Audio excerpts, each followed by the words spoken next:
There's been a lot of buzz lately about some serious tension brewing between GloRilla and Megan Thee Stallion, two rappers who were once incredibly close friends. It seems like just yesterday they were sharing stages and supporting each other, but now things have taken a sharp turn into feud territory. People are talking about how GloRilla has been aligning herself with individuals who are considered opponents or critics of Megan. And there are even claims that GloRilla has suggested Megan wasn't entirely truthful in her account of the incident involving Tory Lanez. This shift is particularly surprising because not long ago, GloRilla was opening for Megan on her tour, and they appeared to be on great terms, hyping each other up in the music industry. The latest spark in this drama ignited during a basketball game where GloRilla was seen courtside, enthusiastically cheering for her new boyfriend, Brandon Ingram, who plays for the New Orleans Pelicans. She made it very clear to everyone around that he was her partner, posting about it and enjoying the moment. The game was against the Dallas Mavericks, the team where Megan's current boyfriend, Klay Thompson, is a player.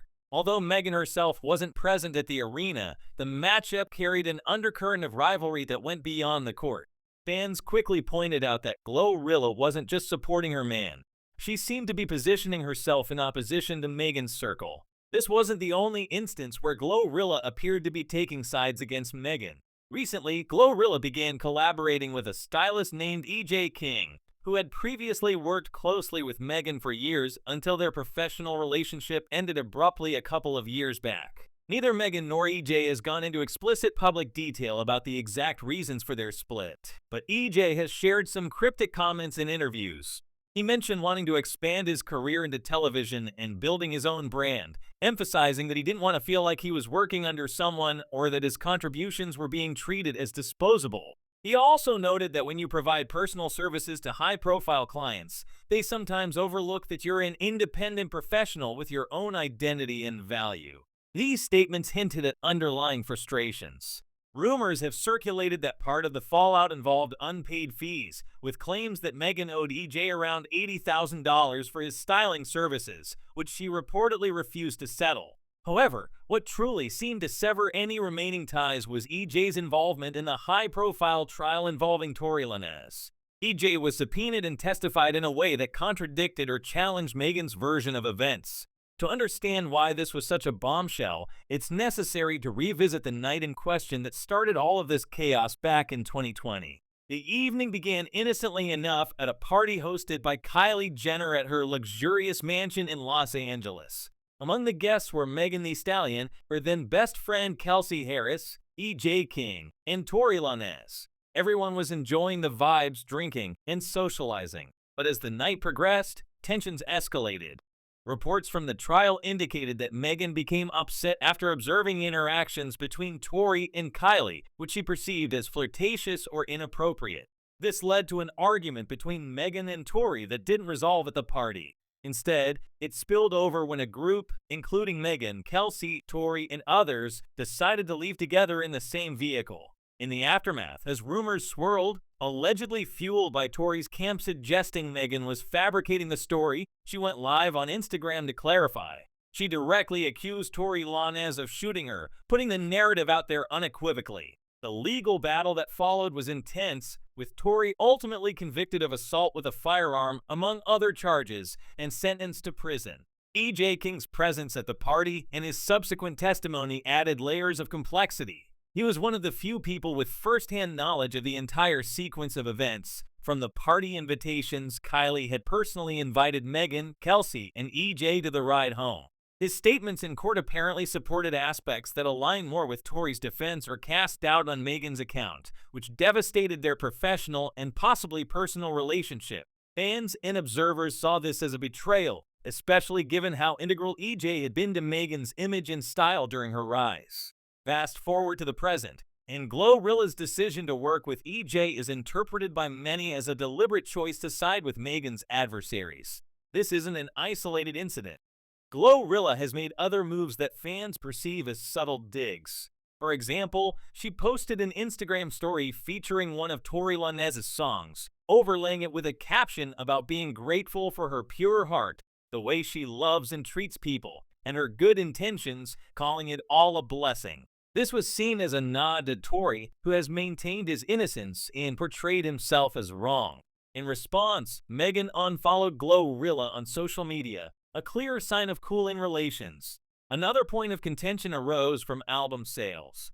Both artists released projects around the same period, and GloRilla's outperformed Meghan's by approximately 5,000 units in first-week sales. A fan tweeted suggesting that Meghan had become bitter because she was outsold by GloRilla, implying jealousy. GloRilla liked this tweet, which many viewed as her endorsing the idea that Meghan was envious of her success. This action further escalated the perceived beef, painting GloRilla as provocative. The drama doesn't stop at social media shade and professional alignments. There are escalating rumors of personal retaliations. Whispers suggest that Meghan is in possession of a compromising video allegedly showing GloRilla in an intimate situation involving Yo Gotti, GloRilla's label boss at Collective Music Group, and another man. Supposedly, Meghan is threatening to release this tape if GloRilla continues with the petty behavior and public jabs. Whether this tape exists, is authentic, or is merely a bluff remains unconfirmed, but the rumor alone has stirred significant online discussion. If true, it would represent a massive escalation, turning subtle disses into outright warfare. This alleged threat is reportedly creating ripples in GloRilla's personal life, particularly her relationship with Brandon Ingram. Sources claim he's uncomfortable with the long-standing rumors linking GloRilla romantically to Yo Gotti, especially if there's visual evidence. Those rumors about GloRilla and Yo Gotti have persisted for years, predating her current romance. Observers noted Yo Gotti's behavior seemed more than just managerial. He was overly affectionate in public, showering her with attention that felt personal. The pinnacle was her birthday celebration, where he gifted her a Maybach truck valued at around $200,000, complete with a huge red bow. Videos captured her shocked and delighted reaction, exclaiming in surprise as she approached the luxury SUV. Such extravagant gestures fueled speculation that their connection went beyond business. On the flip side, GloRilla isn't reportedly backing down. There are claims she's preparing her own counter-explosive revelations, potentially challenging the official narrative of the Tory Lanez shooting incident once again. This could involve new details or perspectives on what transpired that night, why certain stories were told, and who might have been involved in any inconsistencies. The timing is notable, especially with recent news that Tory Lanez was attacked in prison and narrowly survived, with allegations that someone paid for the assault. This has reignited debates about the case, with some believing it points to ongoing efforts to silence or punish him. Public opinion is divided. Some commenters argue that Tory should be released, viewing him as a victim of false accusations, and suggest Meghan, Kelsey, and others involved in the initial story should face consequences. One person online stated that dragging Tory's name for years to maintain relevance is pathetic, and people are starting to see through it. Another highlighted how Meghan's friendships, particularly with Kelsey, who was her best friend that night, completely dissolved afterward, suggesting the full truth hasn't been revealed. The fallout between those present at the incident raises questions about what really happened and why relationships imploded so thoroughly.